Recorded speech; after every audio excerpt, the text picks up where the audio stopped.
नमस्कार, हम हाजिर हैं लेकर आपका पसंदीदा शो नया सवेरा। मैं हूं शहला निगार और मेरे साथ हैं मेरी सहयोगी संध्या शर्मा। सुप्रभात शहला और हमारे सभी नया सवेरा के दर्शकों को भी सुप्रभात। आज से 11वें रायसीना डायलॉग की हो रही है शुरुआत, जो वैश्विक कूटनीति, रणनीतिक मामलों और समकालीन अंतर्राष्ट्रीय चुनौतियों पर मंथन का प्रमुख मंच है। आपको दिखाएंगे इससे जुड़ी हुई एक एक अपडेट। और साथ ही बात होगी, नेपाल में आज हो रहे हैं संसदीय चुनाव, तो उसकी बात होगी। हमारे रिपोर्टर्स जुड़ेंगे, उनसे बात करेंगे। साथ साथ पश्चिम एशिया की भी बात करेंगे, जहां पर तनाव अब जो है 7वें आसमान पर पहुंच चुका है और हर बदलते दिन के साथ ये संघर्ष और ज्यादा विकराल होता जा रहा है। और इतना ही नहीं, इसके अलावा नया सवेरा में हम बात करेंगे नए भारत की, आत्मनिर्भर होते भारत की झलक भी हम आपको दिखाएंगे, आर्थिक विकास की रफ्तार भी आपको दिखाएंगे और साथ ही साथ खेल जगत में भी आपको लेकर के चलेंगे। बिल्कुल, खेल जगत में क्या हुआ है हिट और कैसे आपकी सेहत फिट रहने वाली है। इसके अलावा टेक टॉक और वर्ल्ड वॉच, हर वो बात जो कि आपके दिन को बनाएगी बेहद खास। तो आइए नया सवेरा की कर लेते हैं शुरुआत इस वक्त की सुर्खियों के साथ।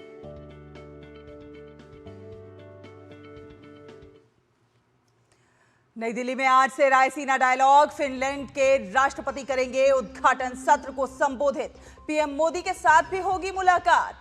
दोनों देशों के बीच होंगे कई समझौते।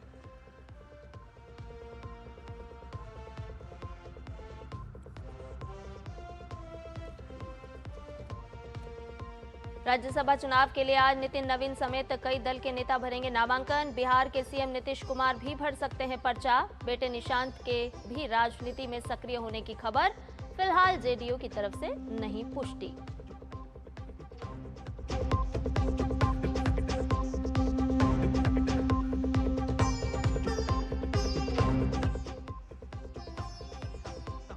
अमेरिकी सीनेट ने राष्ट्रपति ट्रंप के ईरान के खिलाफ सैन्य अभियान का किया समर्थन। संघर्ष का आज छठा दिन, सभी पक्षों की तरफ से हमले जारी।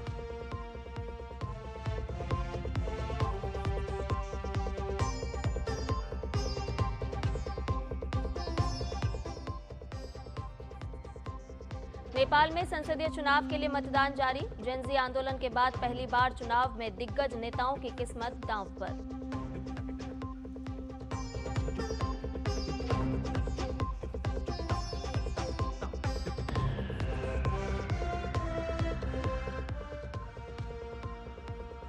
और टी20 विश्व कप में आज भारत इंग्लैंड के बीच दूसरा सेमीफाइनल।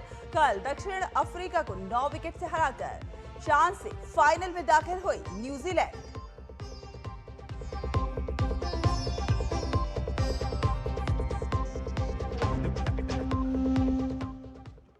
और हेडलाइंस के बाद नया सवेरा के विस्तार से कर लेते हैं शुरुआत। आपको बता दें कि नई दिल्ली में आज से 11वें रायसीना डायलॉग की शुरुआत हो रही है। ये सम्मेलन वैश्विक कूटनीति, रणनीतिक मामलों और समकालीन अंतर्राष्ट्रीय चुनौतियों पर मंथन करने का प्रमुख मंच बन चुका है।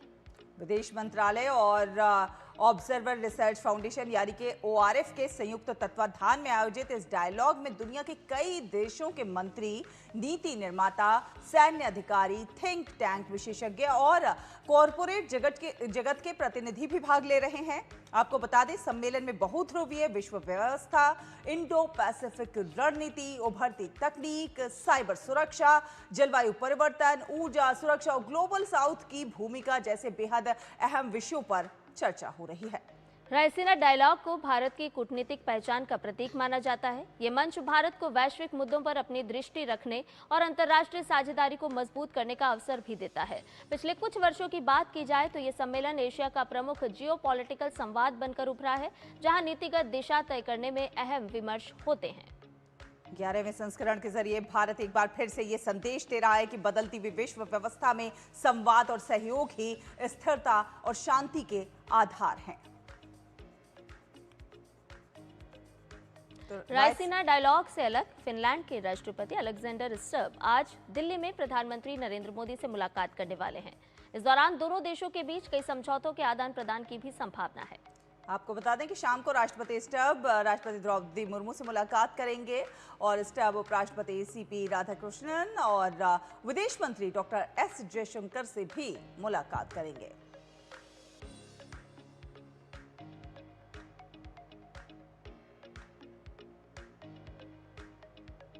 भारत में हैं फिनलैंड के राष्ट्रपति।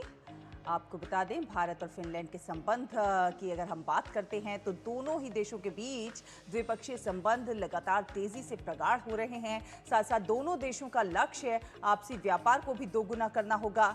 हालांकि यूरोपीय संघ में फिनलैंड भारत का महत्वपूर्ण सहयोगी है और दोनों देशों के संबंध जो हैं सौहार्दपूर्ण और बहुआयामी हैं। तो भारत फिनलैंड संबंध बेहद महत्वपूर्ण है। नॉर्डिक क्षेत्र में भारत का भरोसेमंद सहयोगी है फिनलैंड। सौहार्दपूर्ण बहुआयामी संबंध, बेहद महत्वपूर्ण संबंध भारत और फिनलैंड के और लगातार प्रगाढ़ होते जा रहे हैं। विभिन्न क्षेत्रों में द्विपक्षीय सहयोग को और मजबूत करने पर इस पे बातचीत होगी, चर्चा होगी। भारत के दौरे पर फिनलैंड के राष्ट्रपति और किस प्रकार भारत के फिनलैंड के साथ संबंध जो है और प्रगाढ़ हो रहे हैं और मजबूत हो रहे हैं। तेजी से द्विपक्षीय संबंधों में जो है प्रगाढ़ता आ रही है। व्यापार के लिहाज से देखा जाए तो दोनों देशों के संबंधों को किस प्रकार से और बेहतर किया जा सकता है और ज़रा मजबूत किया जा सकता है द्विपक्षीय सहयोग के लिहाज से बेहद महत्वपूर्ण फिनलैंड के राष्ट्रपति का ये दौरा। अखिलेश सुमन हमारे साथ जुड़ रहे हैं ज्यादा जानकारी के साथ। अखिलेश, भू राजनीतिक और भू आर्थिक चुनौतियों के बीच ये जो रायसीना डायलॉग है बेहद महत्वपूर्ण हो जाता है कई लिहाज से अगर देखा जाए।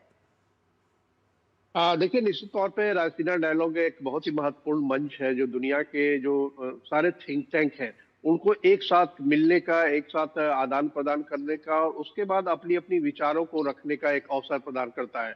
तो निश्चित तौर पे रायसीना डायलॉग जब भारत ने आयोजित करना शुरू किया था तो उस समय दिमाग में यही बात थी कि भारत दुनिया का सबसे बड़ा लोकतंत्र है और भारत जो है हिंद प्रशांत का सबसे बड़ा देश भी है। और ऐसे में जो दुनिया किस तरीके से सोच रही है, न सिर्फ भू राजनीतिक, भू आर्थिक, बल्कि विकास के मुद्दे पर भी दुनिया किस दिशा में जा रही है ताकि जो उनका जियो पॉलिटिक्स है विकास में बाधा न बने। तो इस लिहाज से हर साल जो है एक महत्वपूर्ण जो की नोट स्पीकर आते हैं वो अपने विचार रखते हैं और उसके बाद जो कई अन्य जो नेता आते हैं, कई अन्य देशों के नेता आते हैं, जैसे कि अभी मॉरिशस के विदेश मंत्री भी यहाँ पहुंचे हैं, उसके अलावा भूटान के आएंगे, इसी तरह से कई नेता हैं। तो एक रायसीना डायलॉग एक ऐसा समागम होता है जिसमें कि विचार मंथन तो होता ही है, उससे थोड़ा सा आगे का रास्ता भी मिलता है क्योंकि आप कई तरह के विशेषज्ञ हैं जो अलग अलग तरीके से सोचते हैं, उनका एक अपना अलग एंगल होता है दुनिया को देखने का और उस एंगल पे भारत भी सोचता है कि हाँ दुनिया किधर जा रही है।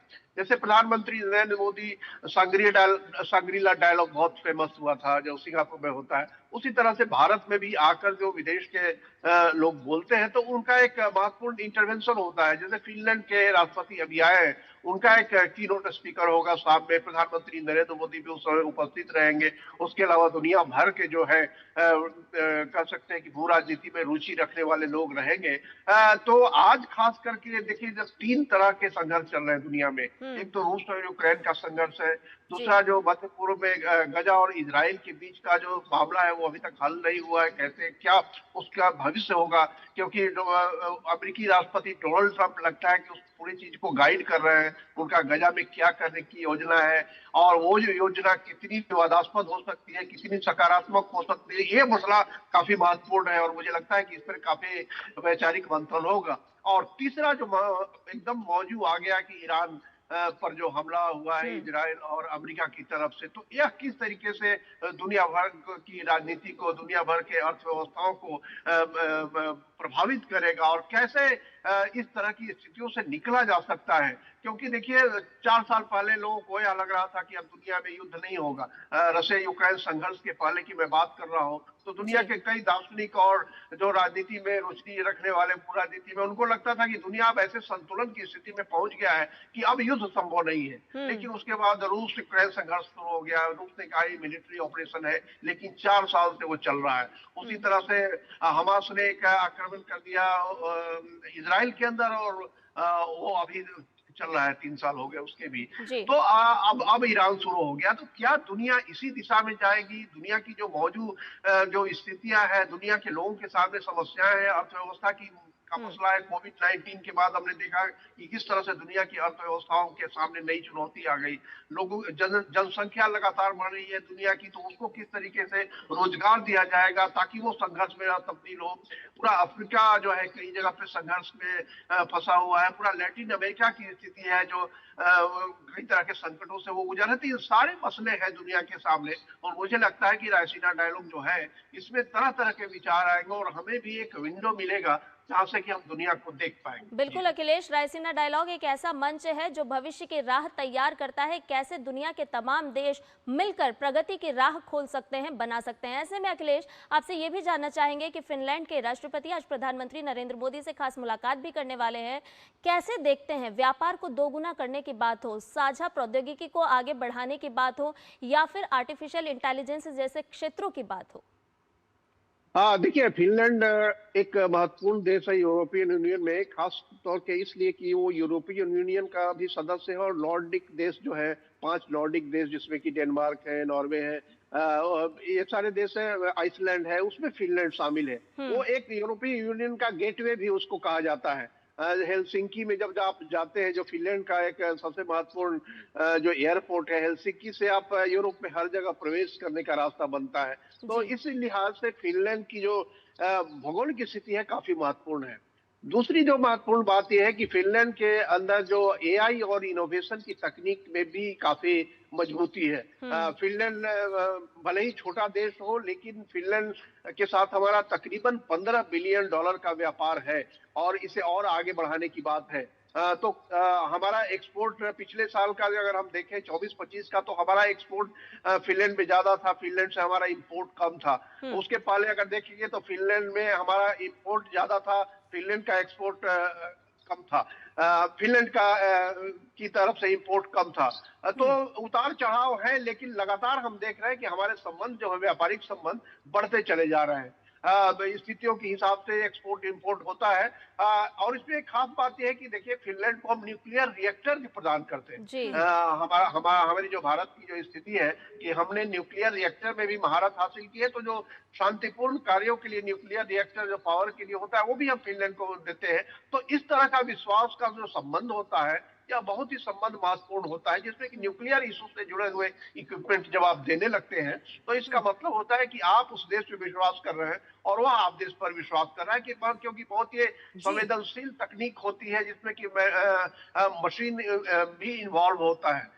और उसके बाद देखिए, जो फिनलैंड में ग्रीन एनर्जी का मामला है, कि green energy, green technology Finland के पास है, जिससे कि भारत को लाभ हो सकता है। क्योंकि भारत को आगे बढ़ना है, भारत को इकोनॉमी में, मैन्युफैक्चरिंग में आगे बढ़ना है।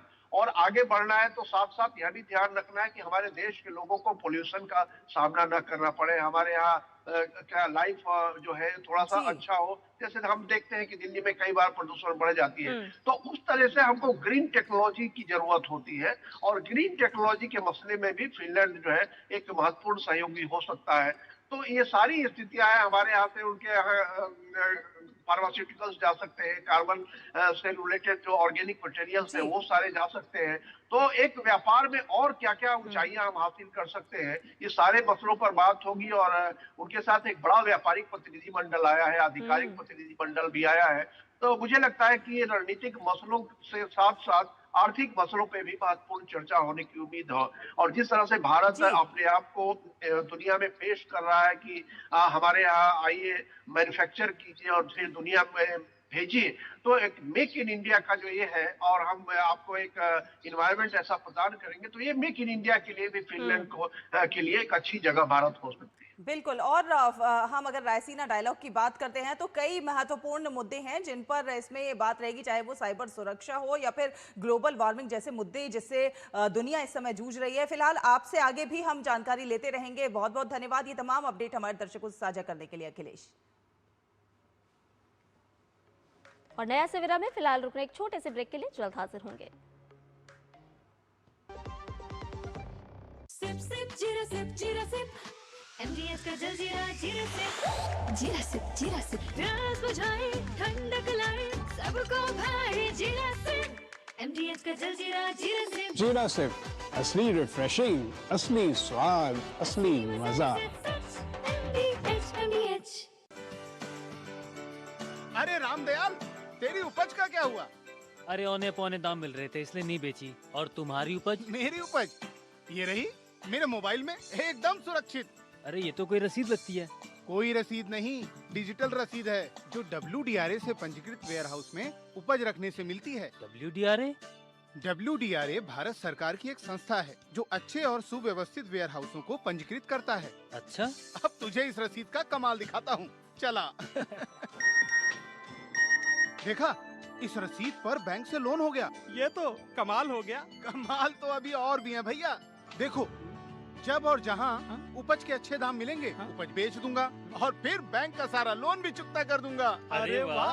मुन्नी, पापा आप मेरा नया बैग लाए? हाँ, ये रहा तुम्हारा नया बैग। और तुम्हारे लिए झुमके। WDRA का प्रयास, किसानों का आर्थिक विकास। गांव में आया नया हीरो, खरपतवार का डर हुआ जीरो। अब खेती का काम होगा खास, जब ये सुपरस्टार होगा हर किसान के पास। गांव का superstar steel MH210 power weeder. Steel उपकरण लाए परिवर्तन। मेरी पसंद। मेरी पसंद। मेरी पसंद। मेरी पसंद। हमारी पसंद। हम सबकी पसंद। मजबूत देश का मजबूत सरिया हो गया स्टील। देखिए बात, स्वागत है आपका। आप देख रहे हैं नया सवेरा। आपको बता दें कि 16 मार्च को 37 सीटों पर राज्यसभा के चुनाव होंगे और इसके लिए नामांकन की आज आखिरी तारीख है। बीजेपी के राष्ट्रीय अध्यक्ष नितिन नवीन आज बिहार से राज्यसभा चुनाव के लिए नामांकन करेंगे और इस दौरान उनके साथ पार्टी के कई बड़े चेहरे भी दिखाई दे सकते हैं। दरअसल राज्यसभा के लिए बीजेपी ने 9 उम्मीदवारों की पहली सूची जारी की है, जिसमें बिहार से पार्टी ने 2 उम्मीदवारों के नाम तय किए हैं। इनमें नितिन नवीन और शिवेश कुमार का नाम शामिल है। नितिन नवीन को बीजेपी ने 20 जनवरी 2026 को ही पार्टी का राष्ट्रीय अध्यक्ष बनाया था। नितिन नवीन बिहार के बांकीपुर सीट से 4 बार विधायक रह चुके हैं। और साथ साथ नितिन नवीन बिहार में सड़क का निर्माण, शहरी विकास मंत्री भी रह चुके हैं। जनवरी में बीजेपी के अध्यक्ष बने थे और आज नामांकन भरेंगे नितिन नवीन। राज्यसभा जाएंगे नितिन नवीन। और इसके अलावा बिहार में राजनीतिक हलचल भी काफी तेज है। इस वक्त यहां नीतीश कुमार के आसपास सियासत घूम रही है। जेडीयू नेताओं के अनुसार केंद्रीय मंत्री रामनाथ ठाकुर का फिर से राज्यसभा जाना तय है, लेकिन दूसरे नाम पर फैसला नहीं हुआ है। बिल्कुल, लगातार मंथन चल रहा है और अटकलें भी काफ़ी ज़्यादा तेज़ हो गई हैं। अगर सूत्रों की माने तो जेडीयू के नेता और मुख्यमंत्री नीतीश कुमार राज्यसभा जा सकते हैं और आज नामांकन भी दाखिल करने वाले हैं और इस दौरान पटना में बड़े नेता उनके साथ होंगे। अगर ऐसा होता है तो बिहार की राजनीति में काफ़ी हद तक तब्दीली आएगी, क्योंकि फिर मुख्यमंत्री कौन होगा, किस कोटे से होगा, ये तमाम सवाल जो हैं वो खड़े हो रहे हैं। बताया जा रहा है कि इसे लेकर कल शाम जदयू नेताओं की एक अहम बैठक हुई। हालांकि इन सब सवालों पर जेडीयू की तरफ से कोई पुष्टि नहीं की गई है, लेकिन नीतीश कुमार के करीबी और जेडीयू के विधायक संजय गांधी ने कहा है कि नीतीश कुमार जो भी फैसला लेंगे पार्टी उसका समर्थन करेगी, फिर चाहे वो राज्यसभा ही क्यों न जाएं।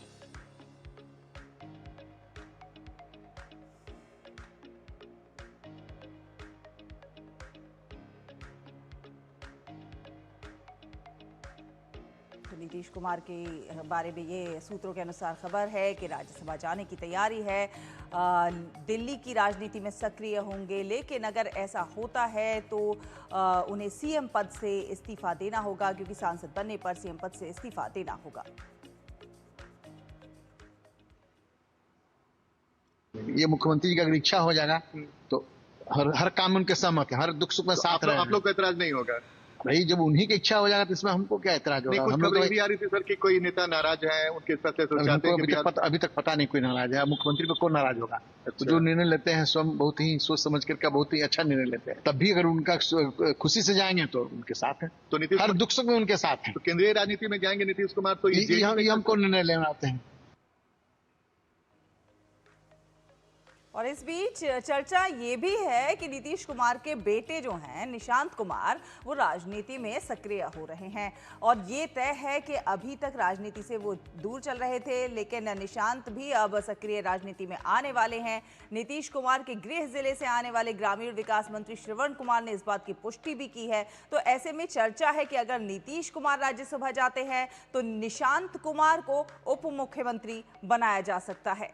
इन सवालों पर जेडीयू विधायक और बिहार सरकार में नीतीश कुमार के साथी मंत्री विजय कुमार चौधरी ने कहा है कि नीतीश कुमार को ही फैसला लेना है, वो सर्वमान्य नेता हैं, उनकी बात मानी जाएगी।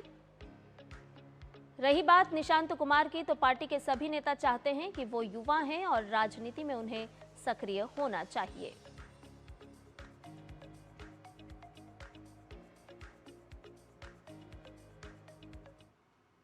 तय हो रहा है या तय होगा, वो हम लोगों के सर्वमान्य नेता और मुख्यमंत्री नीतीश कुमार जी की इच्छा से ही होगा।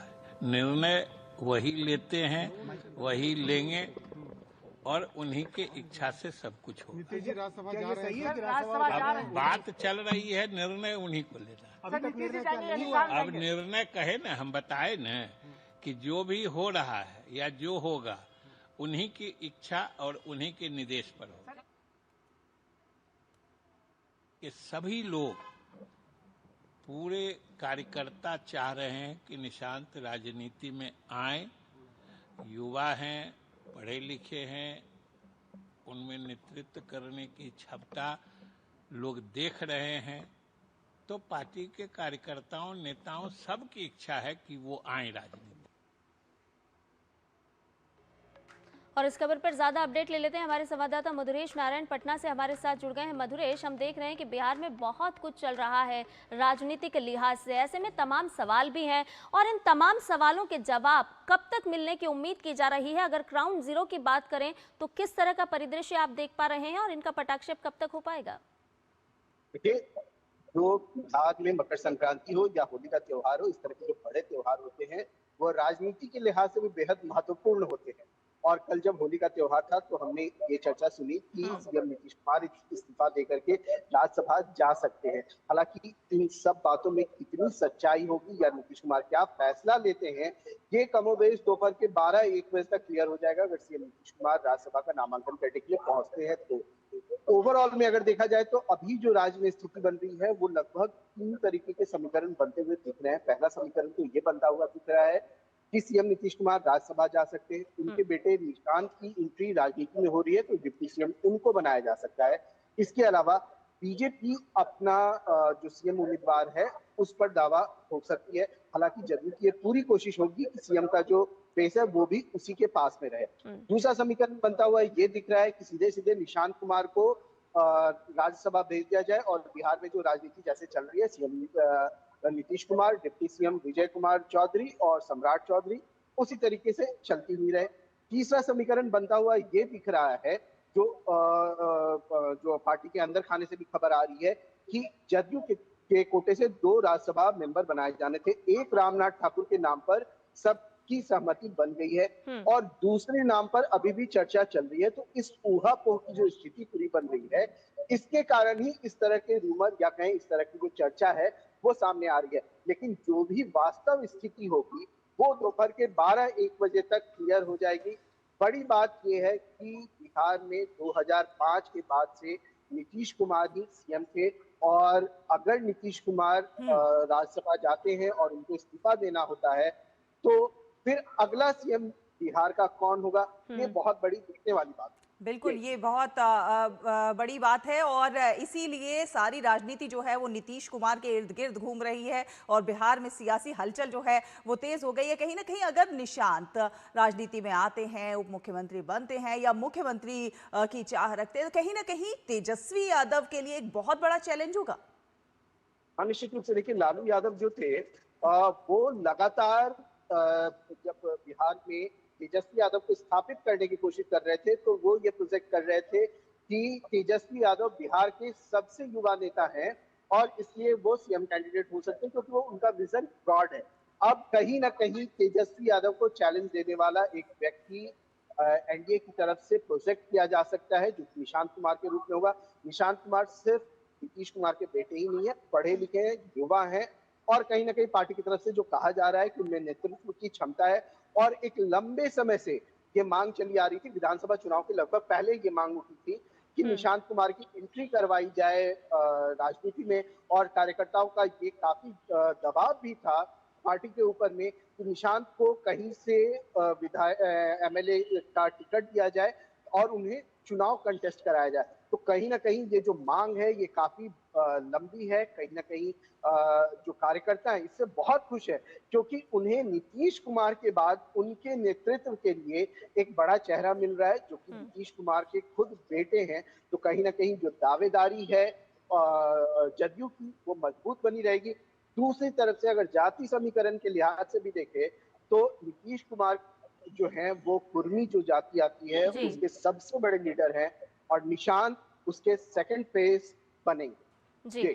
जी मधुरेश, इसके साथ साथ देखिए निशांत का जिस तरह से आप जिक्र कर रहे हैं तो एक लंबी राजनीतिक छलांग लगाएंगे और युवा चेहरा भी हैं। और इसके साथ साथ अगर हम नीतीश बाबू की बात करें, अगर वो राज्यसभा आते हैं तो एक लंबा अनुभव वो भी रखते हैं, केंद्रीय मंत्री भी रह चुके हैं। हाँ बिल्कुल, देखिए नीतीश कुमार के तो का जो अनुभव है उस पर तो कोई सवाल ही नहीं है, क्योंकि बिहार को उन्होंने जिस तरीके से डेवलप किया वो अपने आप में एक नजीर है, वो अपने आप में एक मिसाल है। उसके अलावा जब वो केंद्र में मंत्री थे, रेलवे मिनिस्टर थे, उन्होंने कई रिफॉर्म वर्क किए थे। अब ऐसे में देखना ये होगा कि जब वो राज्यसभा आते हैं तो फिर उनकी भूमिका क्या होती है, क्योंकि ये भी बाद में ही तय हो पाएगा, क्योंकि राज्यसभा पहुंचने के बाद ही तय हो पाएगा। और इन सब के बीच में एक दूसरी चीज ये भी है कि आज नितिन नवीन जो है वो भी नामांकन आज करने वाले हैं। बताया जा रहा है कि सुबह 11:30 से 12 बजे के बीच में नितिन नवीन जो है वो नामांकन के लिए पहुंच सकते हैं। तो ये भी एक बड़ी गतिविधि है कि बिहार के लिहाज से देखा जाए तो, क्योंकि बिहार से एक तरफ जहां एक कहेंगे कि बड़े चेहरे को जो कि नितिन नवीन के रूप में जो राष्ट्रीय अध्यक्ष हैं बीजेपी के, उनको राज्यसभा का उम्मीदवार बनाया गया है, वहीं अब अगर नीतीश कुमार जीतते हैं तो बिहार के दो बड़े चेहरे ऐसे होंगे जो कि राज्यसभा का चुनाव लड़ रहे हैं। तो चलिए, सब की नजर बनी रहेगी इस खबर पर, आप भी अपनी नजर बनाकर रखिए। बहुत बहुत धन्यवाद हमारे साथ जुड़ने के लिए मधुरेश, और ये तमाम अपडेट साझा करने के लिए। फिलहाल एक छोटा सा ब्रेक। सुनो, एक अच्छी इंश्योरेंस पॉलिसी एआई से पूछते हैं। एक ऐसी पॉलिसी जिसमें प्रीमियम पेमेंट हो लिमिटेड पर इनकम आती रहे लाइफ टाइम। LIC का जीवन उत्सव। एक ऐसी पॉलिसी जो दे होल लाइफ इंश्योरेंस कवर भी। LIC का जीवन उत्सव। वाओ, चलो तो LIC की जीवन उत्सव पॉलिसी ही लेते हैं। मैं भी तुमसे यही कह रही थी, LIC का जीवन उत्सव। लाइफ टाइम सेलिब्रेशन मनाइए LIC के जीवन उत्सव के साथ, फ्यूचर सेट है। गांव में आया नया हीरो, खरपतवार का डर हुआ जीरो। अब खेती का काम होगा खास, जब ये सुपरस्टार होगा हर किसान के पास। गांव का superstar steel MH210 power weeder, steel उपकरण लाए परिवर्तन। विभाग अनेक, कंप्लेंट बॉक्स 1। किसी भी सरकारी दफ्तर, विभाग या बैंक से जुड़ी शिकायत के लिए pgportal.gov.in पर जाएं, रजिस्टर करें, संबंधित विभाग चुनें, शिकायत दर्ज करें और ट्रैकिंग ID नोट करें। SMS या ईमेल पर एक्नॉलेजमेंट पाएं और शिकायत का जवाब सीधे मंत्रालय से प्राप्त करें। अब तक 1 करोड़ 12 लाख से अधिक भारतीयों ने भरोसा जताया। CP ग्राम्स, आपकी हर शिकायत का हल। अभी शिकायत दर्ज करें pgportal.gov.in।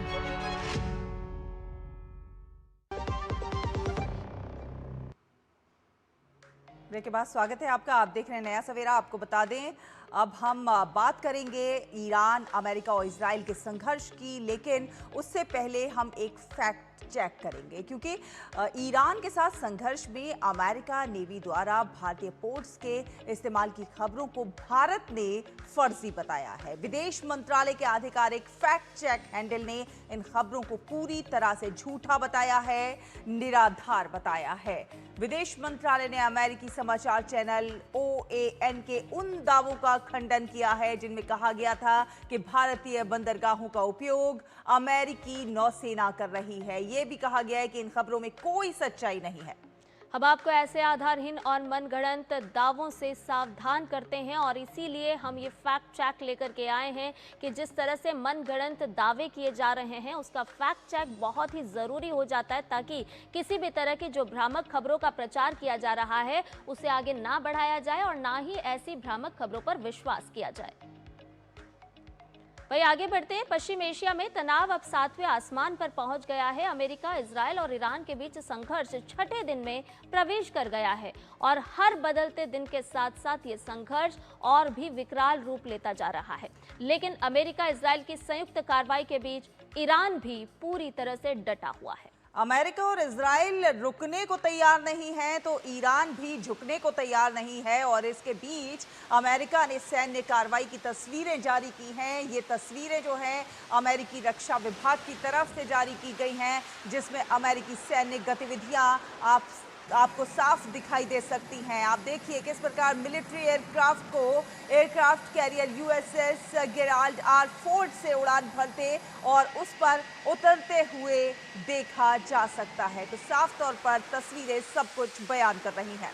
ना कोई झुकने को तैयार है, ना कोई रुकने को तैयार है और पश्चिम एशिया में जिस तरह के हालात लगातार हम देख रहे हैं बिगड़ते जा रहे हैं। हालांकि उम्मीद यही है कि जल्द ही शांति की बयार हो, लेकिन फिलहाल अगर देखा जाए तो अमेरिका, इजराइल, ईरान संघर्ष जो इसकी ताज़ा टाइमलाइन पर नज़र डालें तो 28 फरवरी से ये शुरू हुआ। ईरान के सर्वोच्च नेता खामनेई की हमले में मौत हुई और उसके बाद ये हमले लगातार बढ़ते गए। अभियान को इजरायली अधिकारियों ने ऑपरेशन लॉयंस रॉड कहा था, ये भी याद करा दें आपको। उसके बाद 29 फरवरी का जिक्र करते हैं तो ईरान की जवाबी कार्रवाई शुरू हुई, क्योंकि खामनेई की मौत के बाद ईरान ने भी मिसाइल और ड्रोन से हमले करने शुरू कर दिए। तो ताज़ा टाइमलाइन पर अगर नज़र डालें तो 28 फरवरी, 29 फरवरी और उसके बाद कैसे लगातार तेजी से ये घटनाक्रम बदलता रहा। इजरायल ने एयर डिफेंस सक्रिय किया और इसके बाद खाड़ी क्षेत्र में अमेरिकी ठिकानों पर भी खतरा मंडराने लगा, ये खतरा बढ़ने लगा।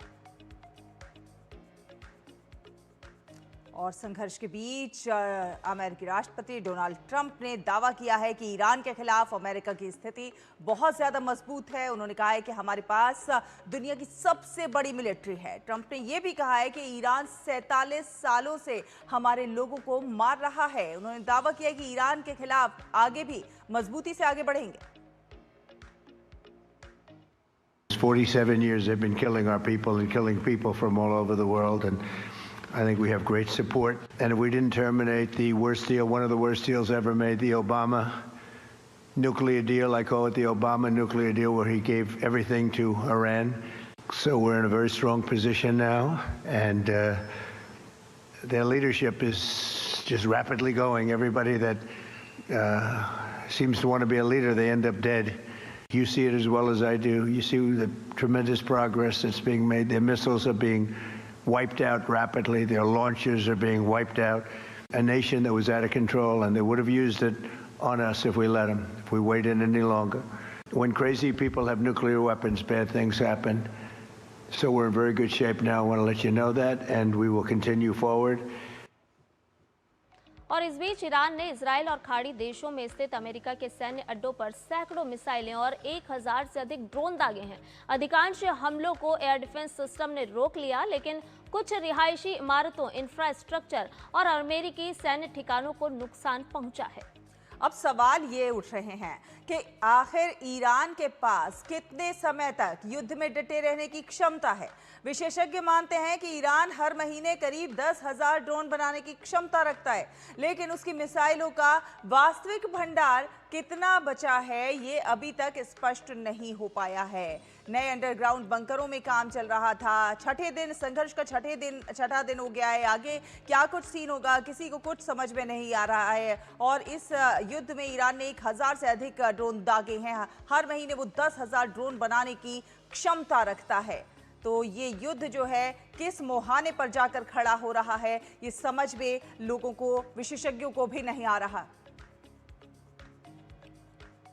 इस बीच अमेरिका ने दावा किया है कि श्रीलंका तट के पास उसने ईरानी वॉरशिप को डुबो दिया है। अमेरिकी रक्षा मंत्री पीट हेग्सेथ ने कहा है कि अमेरिकी पनडुब्बी से दागे गए एक टॉर्पीडो ने एक ईरानी युद्धपोत को डुबो दिया।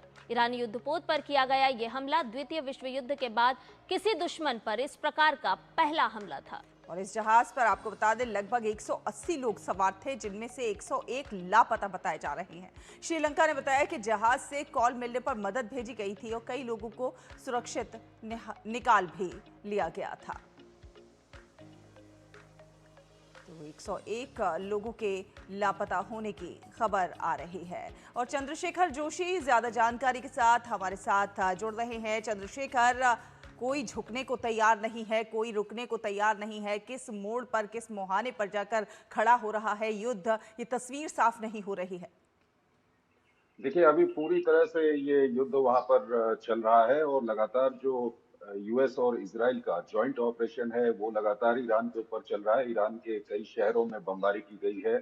तेहरान में अभी कुछ ही देर पहले ये खबर आ रही है कि वहां पर काफी एक्सप्लोजन्स की आवाज आ रही है। तेहरान का जो एयर डिफेंस सिस्टम है वो भी काम कर रहा है और साथ ही साथ यूएस और इजराइल की जॉइंट बॉम्बिंग तेहरान और आसपास के इलाकों में जारी है। और दूसरा, उधर लेबनान से हिजबुल्लाह लगातार इजराइल पे हमला कर रहा है, तो बदले की कार्रवाई करते हुए इजराइल जो है वो लेबनान पे लगातार हमले कर रहा है। और साथ ही साथ दक्षिण लेबनान में इजराइल की फौजें अंदर घुस गई हैं हिजबुल्लाह को जवाब देने के लिए। और इसके अलावा ईरान की ओर से अभी खबर आई है, ईरान ने ताजा जो मिसाइल्स की वेव है वो छोड़ी है इजराइल की ओर। और साथ ही साथ जो खाड़ी देशों में अन्य यूएस के एसेट्स हैं वहां पर हमला करने के लिए ये छोड़ा गया है। तो कुल मिलाकर हालात काफी खराब बने हुए हैं। हिंद महासागर में कल हमने देखा कि अमेरिका की ओर से ईरान के एक युद्धपोत को वहां पर डुबो दिया गया। उसके अलावा भूमध्य सागर में तुर्की का कहना है कि ईरान की एक मिसाइल को तुर्की में जो नाटो का एयर डिफेंस सिस्टम है उसने वहां पर इंटरसेप्ट किया है।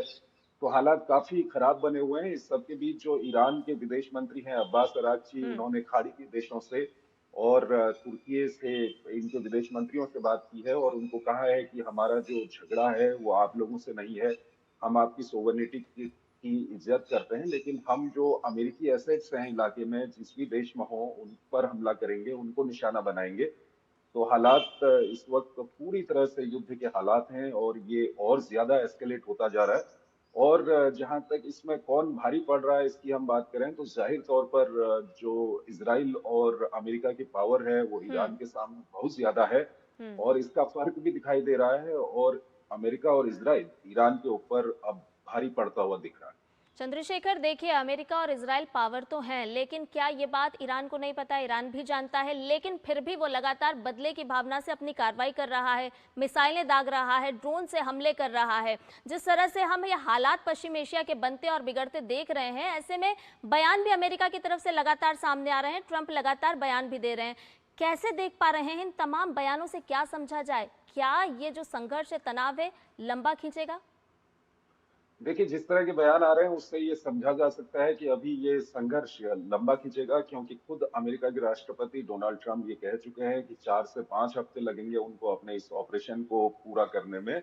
और उधर कल हमने देखा कि जो अमेरिका के सेक्रेटरी ऑफ वॉर हैं पीट हेग्सेथ, उनका कहना है कि जो ईरान के आकाश में डोमिनेट करने में अभी इजरायली और अमेरिकी फोर्सेज को 4-5 दिन और लगेंगे। इसका मतलब ये है कि ईरान अभी भी अच्छी खासी तादाद में ईरान के पास मिसाइल्स हैं और ईरान का एयर डिफेंस सिस्टम अच्छे से काम कर रहा है। पीट हेग्सेथ के इस बयान को हम माने तो अभी इसमें वक्त लगेगा। और साथ ही साथ ईरान की रणनीति क्या है वो देखनी काफी महत्वपूर्ण होगी, क्योंकि पिछले 2 दिनों से हम देख रहे हैं कि ईरान लगातार जो अमेरिकी इंटरेस्ट हैं खाड़ी में उनमें हमले कर रहा है और एक तरह का एक पोस्चर दुनिया के सामने ला रहा है। कल जो ईरान के विदेश मंत्री ने बात भी की, उनका ये कहना है कि वो खाड़ी के देशों पे हमला नहीं कर रहे हैं, बल्कि खाड़ी के देशों पे जो अमेरिका के इंटरेस्ट हैं या अमेरिकी बेसेस हैं उन पर हमले कर रहे हैं।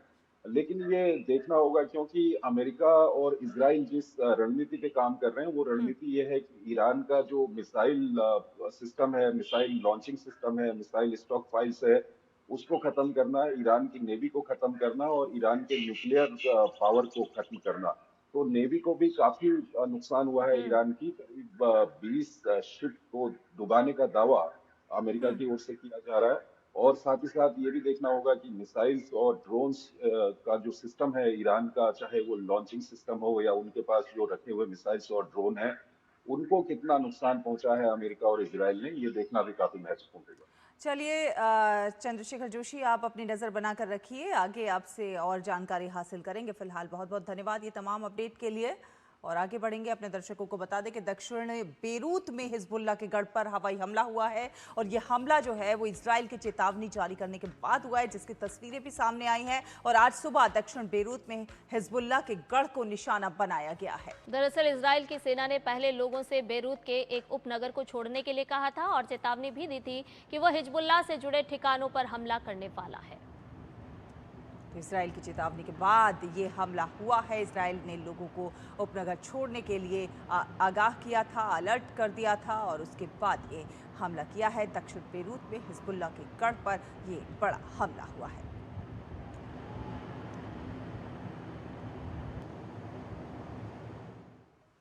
रुकेंगे एक छोटे से ब्रेक के लिए। खाने में मेरी क्वीन के लिए क्या है? किंग मटर पनीर, किंग बैगन भरता, king veg pulao, king palak paneer kofta. ये सब किंग क्यों? क्योंकि ये सब बना है MDH किचन किंग से आपका बॉस। MDH किचन किंग, असली किचन किंग। MDH। गांव में आया नया हीरो, खरपतवार का डर हुआ जीरो। अब खेती का काम होगा खास, जब ये सुपरस्टार होगा हर किसान के पास। गांव का superstar steel MH210 power weeder. Steel उपकरण लाए परिवर्तन।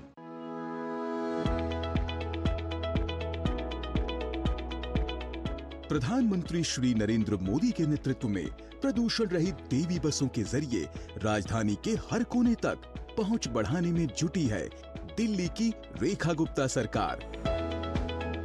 दिल्ली का हर सपना होगा साकार। 3400 EV बसें हम दिल्ली की परिवहन व्यवस्था में जोड़ चुके हैं। इलेक्ट्रिक बसें बढ़ा रही है अंतिम मील कनेक्टिविटी। महिलाओं के लिए पिंक सीटें होती हैं आरक्षित। पैनिक बटन और CCTV कैमरों से यात्रा होती है सुरक्षित। अच्छी है बस भी, बस की क्वालिटी सब कुछ अच्छा है। देवी बस की सर्विस भी बहुत बढ़िया है, सही सफर कर लेता हूँ मैं। पूरा होगा आसान सफर का वादा, प्रदूषण कम करने का इरादा।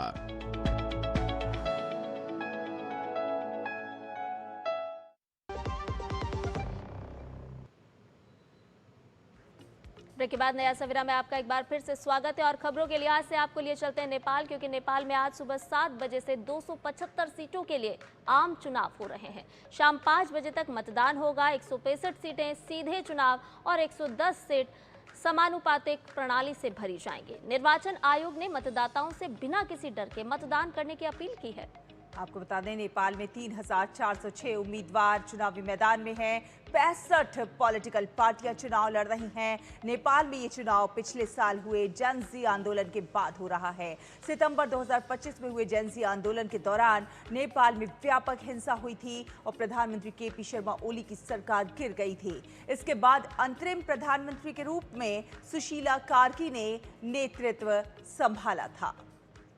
तो सुबह 7 बजे से ये मतदान जारी है। युवा बनाम पारंपरिक नेतृत्व की सीधी टक्कर देखने को मिल रही। यूथ फैक्टर जो है वो निकलकर सामने आ रहा है। पारंपरिक जो दल है उनके सामने युवाओं को साधना एक बड़ी चुनौती है। मैदान में 3406 उम्मीदवार हैं और आंदोलन से निकली पार्टियों को युवाओं का समर्थन कहीं ना कहीं लोग बता रहे हैं कि ऐसा मिलता हुआ देखा जा रहा है। सिद्धार्थ हमारे साथ जुड़ रहे हैं काठमांडू से। सिद्धार्थ, बेहद महत्वपूर्ण ये चुनाव हो जाता है क्योंकि जो जनजी आंदोलन हुआ था उसके बाद अब ये चुनाव हो रहा है, बहुत ही निर्णायक होगा। कहीं ना कहीं युवाओं के जो मुद्दे हैं उन्हें साधने की कोशिश होगी और कई बड़े नेताओं की साख इसमें दांव पर लगी होगी।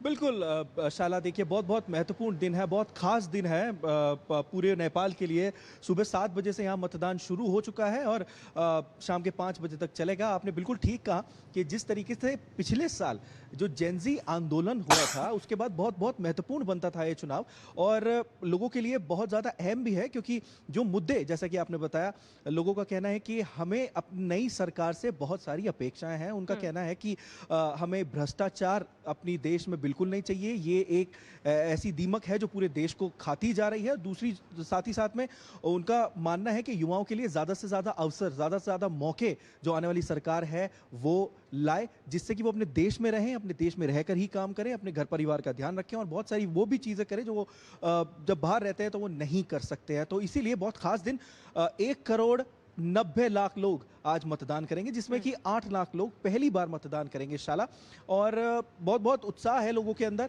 मैं आपको दिखाना चाहूँगा, अपने कैमरा पर्सन से रिक्वेस्ट करूँगा कि पैन करके दिखाएं हमारे दर्शकों को किस तरीके से। मैं एक पोलिंग स्टेशन के यहाँ बाहर हूँ शाला, और देखिए किस तरीके से यहाँ मतदान चल रहा है, कड़ी सुरक्षा में, क्योंकि बहुत अहम चुनाव है। सुरक्षा कर्मी पूरी तरीके से तैनात हैं और चेकिंग कर रहे हैं लोगों की। अंदर मोबाइल भी ले जाने नहीं दिया जा रहा है। लोगों के मोबाइल पहले ही बाहर निकाल के रखे जा चुके हैं, उसके बाद उनको अंदर एंट्री दी जा रही है। देखिए वो वहाँ पर जो डब्बे रखे हैं नीचे, अगर आप देख सकते हैं तो उन डब्बों में लोगों के मोबाइल रखवाए जा रहे हैं, और साथ ही साथ गेट पर पूरी चेकिंग के बाद ही लोगों को अंदर जाने दिया जा रहा है। देखिए जिस तरीके से इलेक्टोरल प्रोसेस है शैला, नेपाल का, मैं आपको बताना चाहूँगा कि हर एक मतदाता को 2 बैलेट पेपर दिए जाएंगे। 2 बैलेट पेपर के थ्रू यहाँ पर वोटिंग जो है वो होती है। एक वोटिंग जो होगी वो होगी फर्स्ट पास द पोस्ट, यानी जिसको हम डायरेक्ट वोटिंग भी बोल देते हैं, और दूसरा जो तरीका है, जो दूसरा प्रोसेस है वो है प्रोपोर्शनल रिप्रेजेंटेशन का। तो मतदाता जो है ठप्पा मारेंगे पहले अपने एरिया के कैंडिडेट को चुनने के लिए, और दूसरे बैलेट पेपर पर ठप्पा मारेंगे पॉलिटिकल पार्टी को चुनने के लिए, और उसके बाद ही नतीजे यहाँ पर आएंगे। तो जब वो ठप्पा इस बार मारने जा रहे हैं, सभी की निगाह टिकी हुई है सिद्धार्थ, क्योंकि आज जो चुनाव हो रहे हैं वो निर्णायक मोड़ पर है। देखना होगा कि मतदाता सत्ता की चाबी किसके हाथ सौंपते हैं। बहुत बहुत शुक्रिया सिद्धार्थ, तमाम जानकारी हमसे साझा करने के लिए। और वहीं भारत की वैश्विक व्यापार में भूमिका और हिस्सेदारी विकसित भारत के लक्ष्य के अनुरूप लगातार बढ़ते जा रही है। अपने आर्थिक संबंधों को मजबूती देने और द्विपक्षीय व्यापार को बढ़ाने के लिए भारत और ब्रिटेन ने मई 2025 में ऐतिहासिक मुक्त व्यापार समझौते पर हस्ताक्षर किए। 2047 में विकसित भारत के सपने को पूरा करने की दिशा में महत्वपूर्ण कदम उठाते हुए प्रधानमंत्री नरेंद्र मोदी और ब्रिटेन के प्रधानमंत्री कीर स्टारमर ने 6 मई 2025 को पारस्परिक रूप से लाभकारी भारत ब्रिटेन मुक्त व्यापार समझौते के सफल समापन की घोषणा की, और इसके बाद 24 जुलाई 2025 को दोनों देशों ने व्यापार, आर्थिक और व्यापार समझौते यानी CETA पर आधिकारिक रूप से हस्ताक्षर किए। इसके तहत दोनों देशों के बीच $56 अरब के व्यापार को 2030 तक दोगुना करने का लक्ष्य रखा गया है। इस समझौते के तहत यूके को भारत के 99% निर्यात पर शुल्क समाप्त हो गया है, जो व्यापार मूल्य का करीब 100% है। इसमें कपड़ा, चमड़ा, समुद्री उत्पाद, रत्न एवं आभूषण और खिलौने जैसे श्रम प्रधान क्षेत्र के साथ ही इंजीनियरिंग सामान, रसायन और ऑटो कंपोनेंट जैसे उच्च विकास वाले क्षेत्र शामिल हैं। इससे बड़े पैमाने पर रोजगार सृजन को बढ़ावा मिलेगा, साथ ही कारीगरों, महिला नेतृत्व वाले उद्यमों और MSME को सशक्त बनाया जाएगा। भारत ब्रिटेन व्यापक आर्थिक एवं व्यापार समझौता किसानों और मछुआरों से लेकर वनवासियों, श्रमिकों, महिलाओं, युवाओं, छोटे व्यवसायों और पेशेवरों तक को नए अवसरों और आर्थिक संबलता का राह सुनिश्चित करता है। समझौते के बाद यूके के बाजार सीमित अपवादों के साथ लगभग सभी भारतीय कृषि निर्यातों के लिए शुल्क मुक्त हो गए हैं। भारत यूके CETA भारत के प्रमुख आर्थिक हितों की रक्षा करते हुए व्यापार और निवेश के नए रास्ते खोलेगा। इसमें टैरिफ में कमी, व्यापार के लिए सरल नियम, सेवाओं के लिए मजबूत प्रावधान और पेशेवर गतिशीलता को आसान बनाने वाले उपाय किए गए हैं। CETA के तहत भारत के लगभग पूरे व्यापार क्षेत्र को कवर करते हुए लगभग 99% टैरिफ लाइनों पर टैरिफ उन्मूलन सुनिश्चित किया गया है। लगभग 100% भारतीय वस्तुएं जैसे कपड़ा, चमड़ा, समुद्री उत्पाद, रत्न और आभूषण, खिलौने, रसायन, इंजीनियरिंग उत्पाद, कृषि उत्पाद शून्य शुल्क पर यूके के बाजार में प्रवेश करेंगे। यह समझौता आईटी, वित्तीय सेवाओं, शिक्षा एवं स्वास्थ्य सेवा के क्षेत्रों में विस्तृत बाजार प्रदान करेगा। यह पेशेवरों के अस्थायी आवागमन के लिए एक संरचित ढांचा भी तैयार करने में मदद करेगा। इसके अतिरिक्त इन प्रावधानों के तहत हर साल 1800 तक भारतीय शेफ, योग्य प्रशिक्षक और शास्त्रीय संगीतकार यूके में काम कर सकते हैं। भारत ने इस समझौते के तहत अपने संवेदनशील क्षेत्रों की सुरक्षा की है। इनमें डेयरी, अनाज और मिलेट्स, दालें और सब्जियों से लेकर सोना, आभूषण, प्रयोगशाला में विकसित हीरे शामिल हैं। किसानों, एमएसएमई और राष्ट्रीय हितों की रक्षा के लिए भारत सरकार ने एक मजबूत रुख अपनाया है। भारत और यूके के बीच हुए मुक्त व्यापार समझौते भविष्य में दोनों देशों को न सिर्फ आर्थिक रूप से सशक्त बनाएगा बल्कि सामरिक और राजनीतिक रूप से भी नजदीक करेगा। Bureau report, DD news. और आर्टिफिशियल इंटेलिजेंस सिर्फ एक तकनीक नहीं है, भविष्य की दिशा तय करने वाली ताकत है। इंडिया एआई इम्पैक्ट समिट में केवल घोषणाएं नहीं हुई हैं बल्कि भविष्य की रणनीति तैयार हुई। एआई की तमाम तकनीकों से कैसे आम लोगों की जिंदगी में बदलाव नजर आएगा और कैसे क्या कुछ बदलाव प्रौद्योगिकी के माध्यम से आप देख पाएंगे, इसके लिए हम विशेष सीरीज चला रहे हैं, एआई भविष्य का भारत।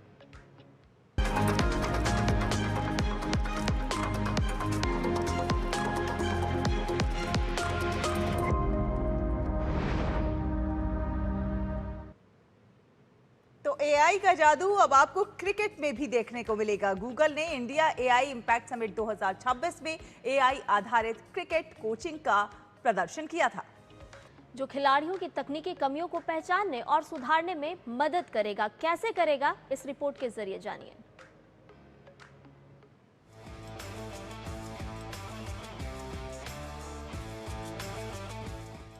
भारत में इस समय क्रिकेट और एआई दोनों ही व्यापक चर्चा के केंद्र में है।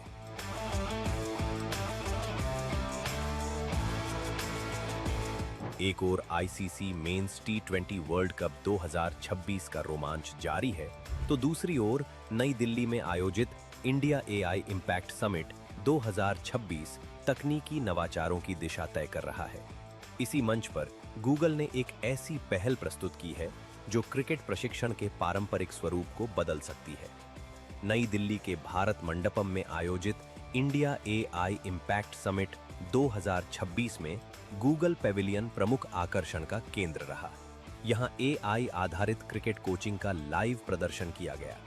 गूगल ने अपना एआई बेस्ड क्रिकेट कोच प्रस्तुत किया, जो बल्लेबाजी की तकनीकी कमियों की पहचान करने के साथ साथ तत्काल सुधारात्मक सुझाव भी प्रदान करता है। ये प्रणाली पारंपरिक कोचिंग को तकनीकी सटीकता के साथ जोड़ने का प्रयास है। गूगल ने एक्सपो क्षेत्र में एक विशेष क्रिकेट पिच तैयार की है। ये पिच उन्नत एचडी कैमरों और सेंसर तकनीक से सुसज्जित है। जैसे ही खिलाड़ी बल्लेबाजी करता है, सिस्टम उसके फुटवर्क, हेड पोजीशन, संतुलन, स्टांस, शॉट चयन और बैट स्विंग को रिकॉर्ड करता है। इसके बाद फ्रेम बाय फ्रेम विश्लेषण कर कुछ ही मिनटों में विस्तृत रिपोर्ट स्क्रीन पर प्रदर्शित की जाती है। रिपोर्ट यह स्पष्ट करती है कि शॉट चयन परिस्थिति के अनुरूप था या नहीं और गेंद की लाइन लेंथ के आधार पर कौन सा विकल्प अधिक प्रभावी हो सकता था। इस प्रकार प्रशिक्षण को अधिक वैज्ञानिक और डेटा आधारित स्वरूप दिया गया है। गूगल के प्रतिनिधियों के अनुसार इस एआई कोच का उद्देश्य क्रिकेट को अधिक सुलभ और संरचित प्रशिक्षण प्रदान करना है। देश के दूरस्थ क्षेत्रों में जहां पेशेवर कोच उपलब्ध नहीं है, वहां ये तकनीक मार्गदर्शक की भूमिका निभा सकती है। ये पहल खेल प्रशिक्षण के लोकतंत्रीकरण की दिशा में एक महत्वपूर्ण कदम मानी जा रही है। इस एआई प्रणाली की आधारशिला है गूगल का उन्नत एआई मॉडल जेमिनाई। गूगल के मुख्य कार्यकारी अधिकारी सुंदर पिचाई ने कहा है कि एआई अब खेल की जटिलताओं को समझने में सक्षम है। ये प्रणाली खिलाड़ियों के मौजूदा प्रदर्शन की तुलना आईसीसी के ऐतिहासिक आंकड़ों से करती है। साथ ही ये भी दर्शाती है कि उसी परिस्थिति में विराट कोहली या सचिन तेंदुलकर जैसे अनुभवी बल्लेबाज किस प्रकार शॉट खेलते। ये तुलनात्मक प्रस्तुति युवा खिलाड़ियों को तकनीक और रणनीति दोनों स्तरों पर सीखने का अवसर देती है। क्रिकेट भारत की पहचान है और जब आर्टिफिशियल इंटेलिजेंस इस पहचान को समझने और संवर्धित करने लगे तो खेल और तकनीक का संगम एक नए युग का संकेत देता है। ये केवल एक तकनीकी प्रदर्शन नहीं बल्कि उस भविष्य की झलक है जहां हर खिलाड़ी को डेटा आधारित, सटीक और त्वरित मार्गदर्शन उपलब्ध होगा। AI अब मैदान के बाहर नहीं बल्कि खेल की रणनीति और तकनीक का अभिन्न हिस्सा बन चुका है।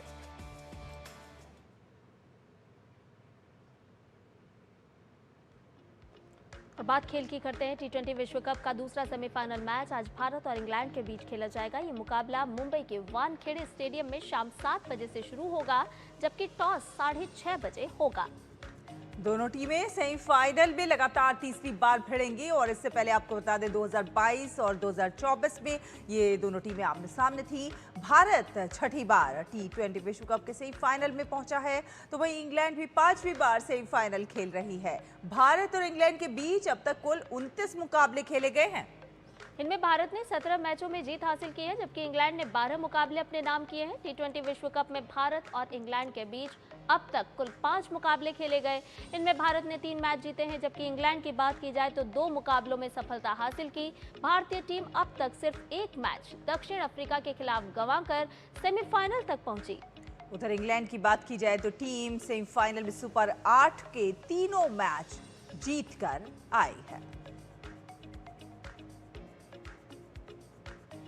और अब समय हो चुका है हमारी विशेष सांस्कृतिक सीरीज का, एक दिन एक उत्सव का।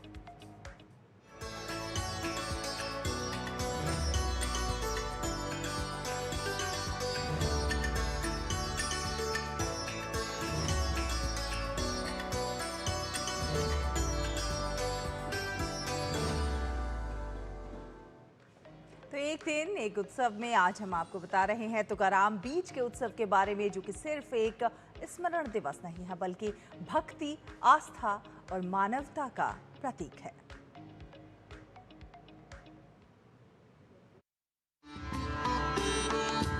तुकाराम बीज भक्ति, समर्पण और आस्था का वह पावन दिन जब 17वीं सदी के महान वारकरी संत तुकाराम महाराज के सदेह वैकुंठ गमन को श्रद्धा से स्मरण किया जाता है। फाल्गुन वदी द्वितीया को मनाया जाने वाला यह दिवस उस दिव्य क्षण की याद दिलाता है जब संत तुकाराम ने देह सहित वैकुंठ धाम की यात्रा की थी। महाराष्ट्र के पुणे जिले के देहू गांव में वसंत पंचमी के दिन जन्मे संत तुकाराम वारकरी परंपरा के अग्रदूत संतों में प्रमुख थे। उनके आराध्य थे पंढरपुर के भगवान विठल। सरल भाषा में रचे उनके अभंग आज भी जन जन के हृदय में गूंजते हैं। अपने अभंगों और कीर्तनों के माध्यम से उन्होंने समाज को समानता, करुणा और सत्य का संदेश दिया। पाखंड, अंधविश्वास और जाति आधारित ऊंच नीच का खुलकर विरोध किया और संत परंपरा को नई ऊंचाइयों तक पहुंचाया। तुकाराम बीज के अवसर पर हजारों वारकरी देहू में एकत्र होते हैं। इंद्रायणी नदी के तट पर भक्ति सागर उमड़ पड़ता है। संत तुकाराम की पावन पादुकाओं के दर्शन, भक्ति, कीर्तन और पालकी शोभा यात्रा के साथ पूरा वातावरण आध्यात्मिक ऊर्जा से भर उठता है। भक्तों की आंख में श्रद्धा, होठों पर तुकोबा का नाम और हृदय में एक ही भावना, संत तुकाराम महाराज के चरणों में समर्पण। तुकाराम बीज केवल एक स्मरण दिवस नहीं बल्कि भक्ति, सामाजिक चेतना और मानवता का जीवंत संदेश है। Bureau report, DD news. नया सवेरा में फिलहाल रुकने एक छोटे से ब्रेक के लिए जल्द हाजिर होंगे।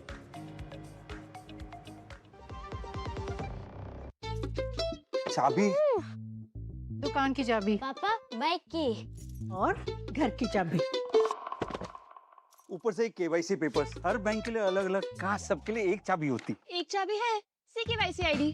बैंक आपके KYC रिकॉर्ड CKYC रजिस्टर में अपलोड करता है, जिससे आपको मिलेगा एक यूनिक 14 डिजिट CKYC ID। ये सारे बैंक और फाइनेंशियल इंस्टीट्यूशंस में वैलिड है, यानी एक जगह KYC अपडेट तो सब जगह अपडेट। RBI कहता है KYC सुरक्षित बैंकिंग की ओर पहला कदम। जब धरती चीर कर निकलता है लोहे का पत्थर और मिलता है मोंगिया के जोश से, फिर तपता है पिघलता है और बनता है फौलाद। अब होता है सरिया सारी खूबियों के साथ। मोंगिया स्टील, मजबूत देश का मजबूत सरिया। गांव में आया नया हीरो, खरपतवार का डर हुआ जीरो। अब खेती का काम होगा खास, जब ये सुपरस्टार होगा हर किसान के पास। गांव का superstar steel MH210 power weeder. Steel उपकरण लाए परिवर्तन। ब्रेक के बाद नया सवेरा में आपका एक बार फिर से स्वागत है और आइए अब आपको बता देते हैं मौसम का हाल। ग्राफिक के जरिए आपको बताते हैं अलग अलग राज्यों का अधिकतम और न्यूनतम तापमान। आप देखिए मौसम का हाल। मुझे मेरी सहयोगी शैला और हमारी नया सवेरा की पूरी टीम को दीजिए इजाजत। नमस्कार। नमस्कार।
नया सवेरा के प्रायोजक